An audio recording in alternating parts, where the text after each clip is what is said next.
let's begin, before we get into the nitty-gritty of politics, the topic that we have at hand today of India being a global bright spot. We now have the G20 presidency. That aside, the number of engagements that India has had in the recent past, whether it be at BRICS, SAARC, Quad, do you think that right now we're in a situation where we are a first among equals? Well, first of all, thank you for inviting me to this conclave.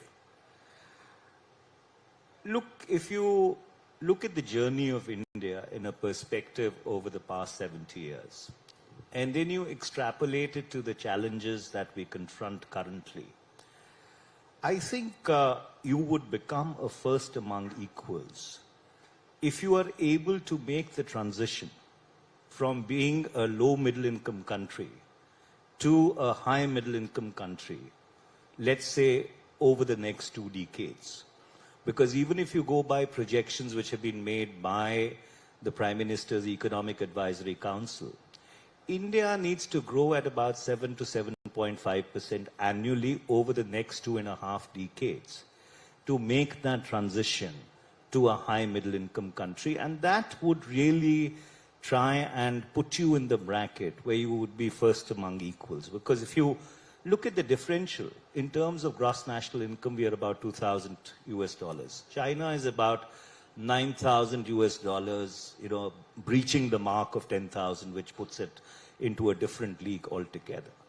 Number two, we have huge challenges of economic inequality. See, you can't have a situation whereby 77% of India's wealth is held by 1% of its people. And 50% of the population actually holds only 6% of the national wealth.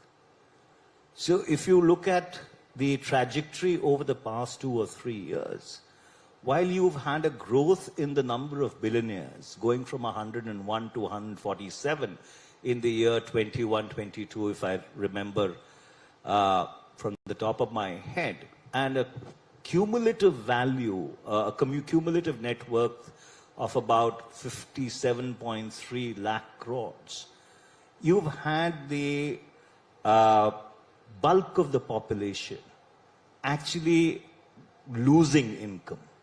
So therefore, the economic disparity gulf is really increasing exponentially on a daily basis. Number three, whether you like it or not, over the past 70 years, India has not been able to break out of its neighborhood. The baggage of partition, qua Pakistan, and the unsettled borders, qua China, have not allowed you to really punch to your weight. And so therefore, if India really needs to be a first among equals, it has to find a modus vivendi with both Pakistan and China. And I'll end by saying, see, you are in a strange situation whereby your national security expenditures are completely uncommensurate with your national security challenges. So either you have to bring down your national security challenges or exponentially up your national security expenditure, which then is going to impact your ability to grow at about 7 or 7.5%. So therefore, it's all very good to pat ourselves on the back and say that we are hosting the G20 or we are a part of the BRICS, which we've been for a very long time. In fact, a lot of the other people who are in BRICS actually are questioning as to why they are in BRICS. But that's a separate matter altogether.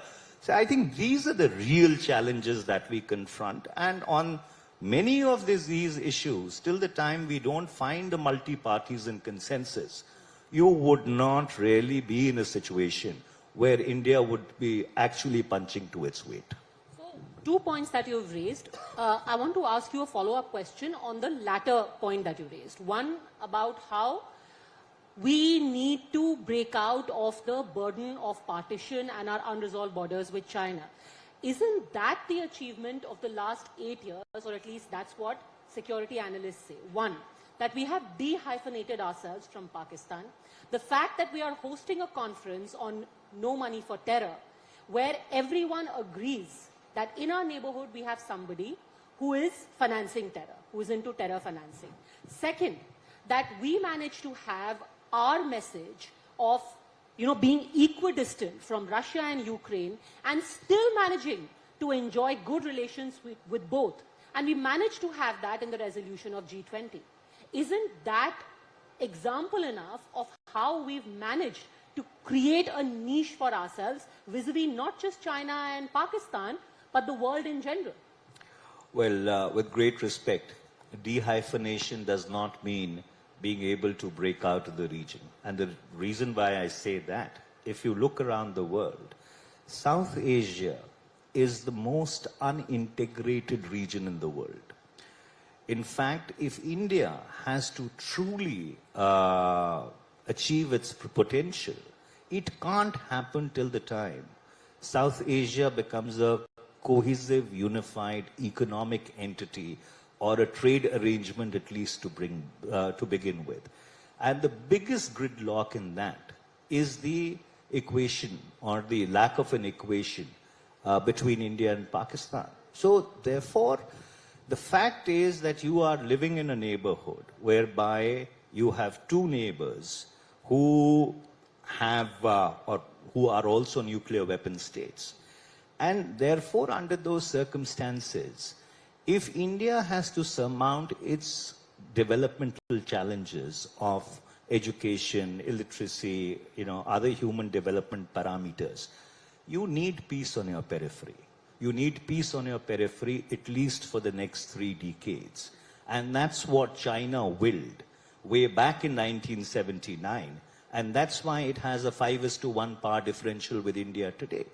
So therefore, till the time you do not find that modus vivendi, whereby you are able to lessen your focus on your national security imperatives and start looking at some of the other things which are equally or if not more germane, I'm afraid it is not going to happen. And so therefore, unfortunately, we are caught in a rhetoric of the past. The fact is that the world has kind of moved on, and you talked about Russia and Ukraine. I was in Europe recently, last week, and we had long meetings with members of the European Commission, the European External Service, the European members of Parliament, as well as members of, the bureaucracy of some of these other countries. And I can tell you that a lot of the world is not very happy with India's equidistance. Why? And, well, primarily for the reason that India, going back to 1947, has always had this moral imperative to its foreign policy. Yes, realists may try and dismiss it, that realpolitik does not really entail having moral imperatives. But that is what was India's USP. And to a certain extent, the position that we have taken, and I can understand the imperatives of the government for taking that position, but I do believe, and I had said this when I had led the debate on Ukraine in Parliament, that we could have been far, far more nuanced and far, far more fine with the way that we actually presented our position. If you were in the shoes of Mr. Jaishankar, what would your position have been? Because to paraphrase what he has pretty much said about our position internationally, he said it's not about making other countries happy. It's about us being happy and our interests being taken care of, and India as a country being confident that our citizens are safe, our petrol is safe, to put it very crudely, and our interests are safe. What would you have done? What would be your nuance? Look, position? India has the same problem qua Russia, which Europe has in a different sense of the word. In 1991, when the Soviet Union collapsed and Russia became its successor state, and India launched its economic liberalization program, the one thing that we've not really been able to diversify upon is actually our reliance on Russia for our defense needs. And why I say, in a very perverse sense of the word, we in Europe find ourselves in a similar position, is because Europe has not been able to or did not diversify its energy dependence on Russia. And so therefore, I think if India wouldn't have had the kind of defense dependence that it has on Russia, our position on the Ukrainian war would have been very different. So under those circumstances, it is all very good to justify it and say that, our national interest entails that we take a position whereby we are able to protect ourselves. But if you were to extend that position to actually take advantage of a war and actually fill up your oil coffers, then somebody can ask this question that are you not really profiteering from a war? Are you not really profiteering from somebody else's tragedy? Not really, because India has very categorically said that war is not an option. India has again on multiple platforms called out that use of violence against civilians is not acceptable. But that doesn't necessarily mean that you have to pick a corner. You can protect your interests and yet say human rights violations are not okay. Well, that's all very well. But if you are buying 1% of your oil needs in a particular year from a particular country, and then you up it by 11% in the next year, primarily because you are getting discounted oil, and that is because of a situation which is definitely not peaceful by any stretch of imagination, then somebody can turn around and say that you're really profiteering from a war. And that's why I took you back to the moral imperative of India's foreign policy, because at that point in time, when we decided to be non-aligned, which Dr. Jaishankar, very glibly refers to as multi-aligned at that point in time, it was not easy when a world which had just emerged out of the ravages of the Second World War and had got divided into two power blocks. And at that point in time, to actually tread the middle path, especially when you did not have the economic or the geopolitical heft to do it, was far, far a tougher act than anything that you've ever done subsequently. But Mr. Tewari, when you say that somebody will call it profiteering from war, who is this somebody? Well, that is what the Europeans are saying. But That's the somebody. Why should India care about what the Europeans Well, in the are saying? sense, you don't need to care about anybody in the world. I mean, if we cared about them, we'd be paying 200 rupees a litre for petrol. Well, and then Europe won't care that we are shelling out that kind of money. I didn't want to go down that path. But the fact is, in the past 8 years, this government has collected 27.2 lakh crores from the people as excise duty and income tax and dividend tax on petroleum products. At a point in time when the crude oil was as low as $30 a barrel, you had petrol and diesel prices going through the roof. So therefore to say, that we have taken this position to protect or insulate our people from oil prices is actually an extremely speculative argument. If you look at it, in the April of 2011, if I remember correctly, crude oil was at $150 per barrel, and petrol was at about 56 rupees a litre. In 2022 July, when crude oil was at about $98 a barrel, petrol was selling at 101 rupees a litre. So therefore, how do you explain this contradiction? If this was about protecting your own people, about mitigating the burden on them, then you should have passed on the benefits of cheaper oil prices to the people, which you've not done. Exactly, but then isn't that the money, sir, which during COVID, when economic activity ground to a halt, we continue to give food to the poorest sections of our society? The reason why I bring this up is, you spoke of bipartisan consensus. But in the very arguments that are raised in our country, that consensus is missing. If the oil prices are raised, then again you say, why are we paying so much for petrol? Why is the Janta being fleeced? If you decide to make it more reasonable for your people by treading the middle path, even that is criticized. Okay. Isn't there a disconnect there? And is, this is about national interest. This is about the benefit of the people, not the BJP or the Modi government. there isn't. And let me explain it to you. You see, the fact remains that as a sovereign, if you are able to access something which is available cheaply and which is which makes you import dependent, I think it's incumbent upon you to pass on those benefits to the people. And coming to your COVID argument, you know, we are perhaps the only country in the world which actually did not give income support to its people during the COVID-19 pandemic. Actually, what you gave was credit lines. And that is why your MSME sector today is in a huge crisis. Today, the amount of money which is owed by government and the private sector to medium and small enterprises is to the tune of 10.6 lakh crores. And since I serve on the Standing Committee of Finance and we have done an extensive report on the medium and small enterprises, I can tell you that the medium and small enterprises in this country are in a crisis, and that's reflected even in your economic recovery, because you've had a K-shaped recovery whereby those corporates who actually were in the big ticket league, you know, were able to make a recovery, while the MSME sector has been completely and absolutely devastated.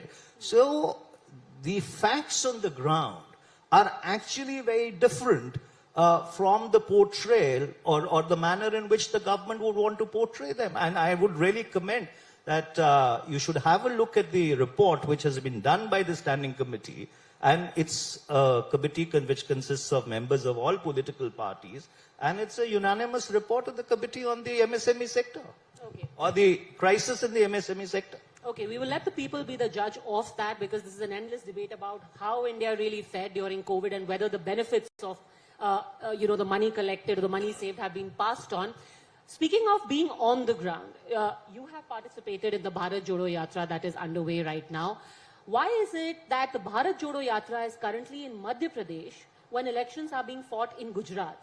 In the entire election campaign, there was one rally which has been done, one day of rallies that has been done by the most visible face of the Congress, Mr. Rahul Gandhi. Why?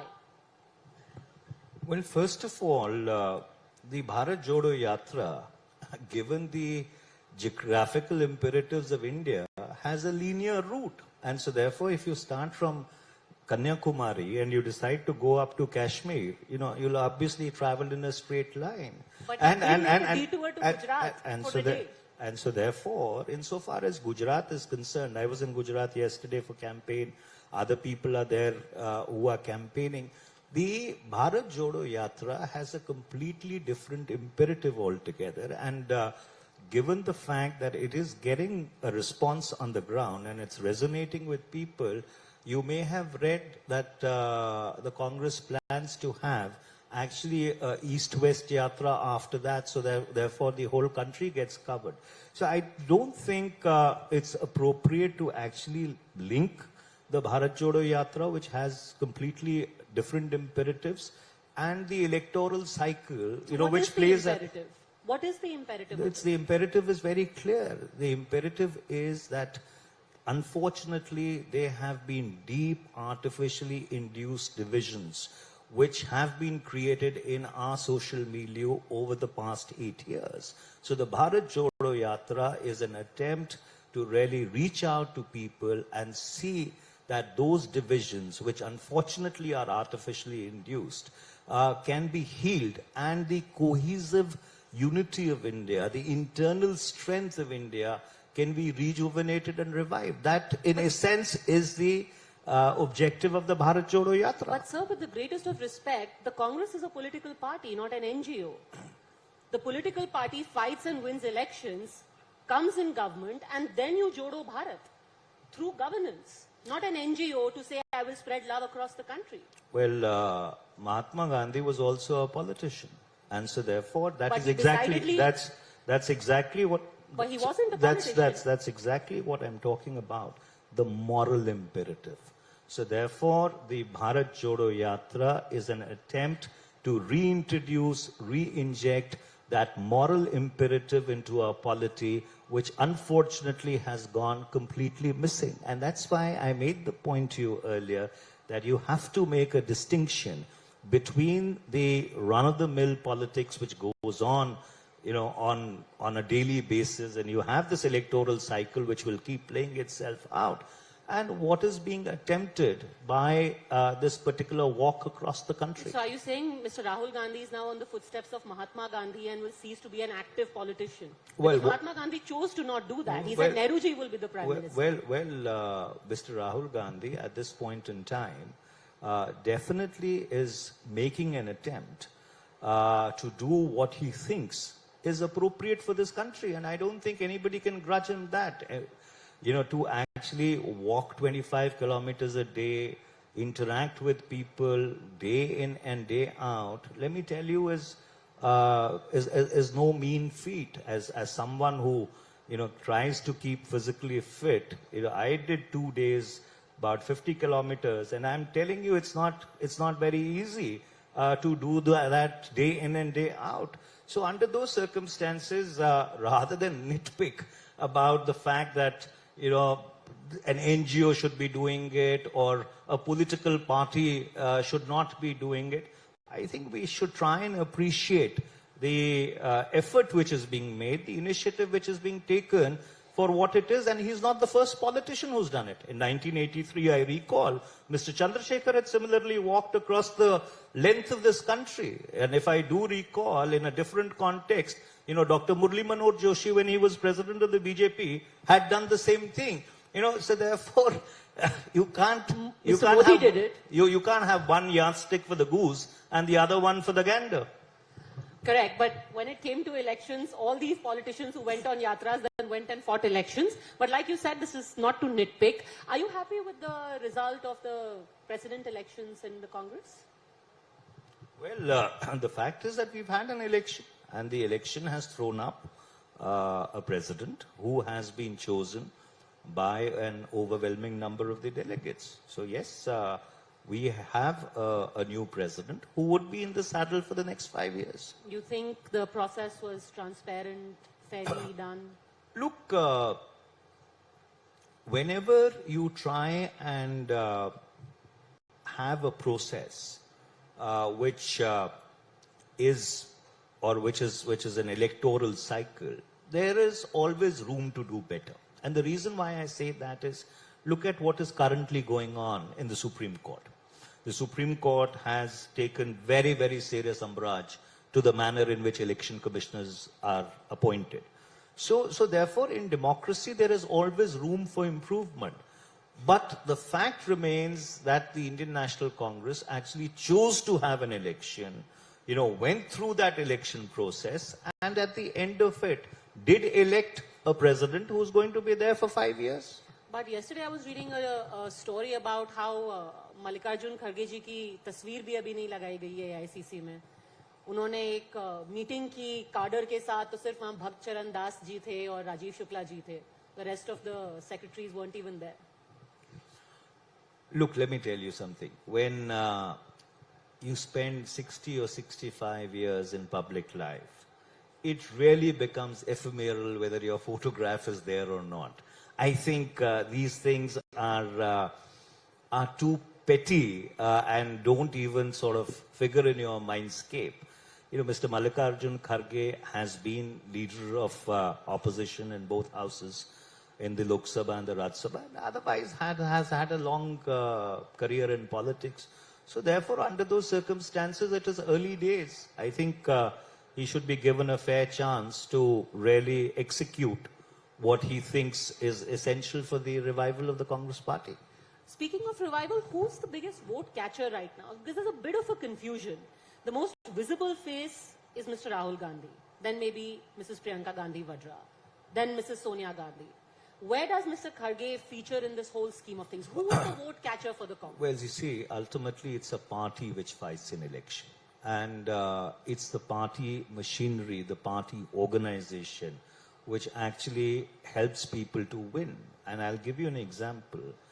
When I fought the 2019 elections, nobody came and campaigned for me. It was actually the Congress workers who helped me get elected and come to Parliament. And even, when I had fought previously, it is really the strength of your organizational machine. And the reason why the Congress decided to have a president who had come up from the grassroots of the organization is because that is the machine which needs to be strengthened. But is that machine working? And that's going to be my final question. I'll give you an example from Gujarat, since you just came back from there yesterday. There was a candidate in rural Gujarat who I was speaking to, and he was hoping that Mr. Gandhi would come और उनकी constituency में प्रचार करेंगे. That didn't happen. And this, by the way, is a sitting MLA. He said the problem is कि BJP अपने ticket पर किसी को भी खड़ा कर दे. उनको पता है कि everything is taken care of. उनका बूथ मैनेज हो जाएगा, उनका प्रचार सामग्री छप जाएगी, उनके पोस्टर लग जाएंगे, उनका डोर टू डोर हो जाएगा. यहाँ मैं कांग्रेस को अपने कंधे पर बिठा करके चुनाव लड़ रहा हूँ. Well, where is this party organization that you're talking about? That is the challenge, and that is exactly the challenge which we are trying to address. That we recreate that machine that we had, the organizational strength that we have, whereby the candidate becomes really immaterial, and so therefore that's unfortunately been the organizational decay over the decades that we are trying to address. So you are absolutely correct. He identified the problem absolutely presciently. All of us who fought elections, won, lost, realize that if, let's suppose, we had a better organizational machine, we actually would have to spend less time in putting all this in order and maybe more time in reaching out to the people. So this is precisely the problem that we are trying to address. You're saying as a party, the Congress needs to look and revive its organizational strength. Oh, absolutely. That's exactly what we are trying to do. And that's the reason why you've had this internal process play itself out. All right. Wish you the very best of luck in that endeavor. Mr. Manish Tewari, thank you very much for speaking to